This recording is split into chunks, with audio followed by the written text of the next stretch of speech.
Old pension scheme को बहाल करवाने के लिए पूरे देश में कर्मचारियों के द्वारा चलाए जा रहे अभियानों के कारण केंद्र सरकार अभी प्रेशराइज्ड होती हुई नज़र आ रही है। हालांकि सरकार ने ओल्ड पेंशन स्कीम को लागू करने से मना कर दिया है, परंतु एनपीएस के अंदर ही ओल्ड पेंशन स्कीम के अनुसार फिक्स पेंशन देने की तैयारी भी सरकार कर रही है, जिसमें सरकार और पीएफआरडीए जो पेंशन फंड को रेगुलेट करती है उसमें बातचीत हो चुकी है, जिसमें 3 ऑप्शंस बताए जा रहे हैं। उन तीनों ऑप्शंसों पर अभी हम चर्चा करने वाले हैं। पहला ऑप्शन है कि ओल्ड पेंशन स्कीम की तरह ही आधी सैलरी की रकम जो पेंशन के रूप में दी जाए, जैसे ओल्ड पेंशन स्कीम में होता था। जिस सैलरी पर कर्मचारी रिटायर होता था उसका आधा सैलरी पेंशन के रूप में कर्मचारी को मिलता था। इसी तरह की योजना सेम एनपीएस में लेके आने की तैयारी है। यह इस योजना पर आंध्र प्रदेश की सरकार और पीएफआरडीए के बीच बातचीत चल रही है, वहाँ ये शायद शुरू होने वाली है।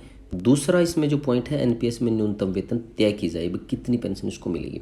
जैसे वर्तमान में कर्मचारियों का हरियाणा में 10% शेयर एनपीएस में जाता है मंथली और 14% सरकार देती है, लेकिन जब शेयर फिक्स है तो पेंशन फिक्स होनी जरूरी है।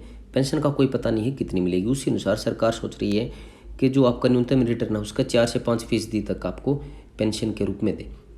जैसे किसी कर्मचारी के रिटायरमेंट के समय एनपीएस में 1 करोड़ रुपया जमा है, उसमें से 50 लाख रुपए उन्होंने निकलवा लिया, 50 लाख रुपए उन्होंने पेंशन के लिए उसमें एनपीएस में रखा, तो 50 लाख का 4 से 5% तक सालाना देने की तैयारी है।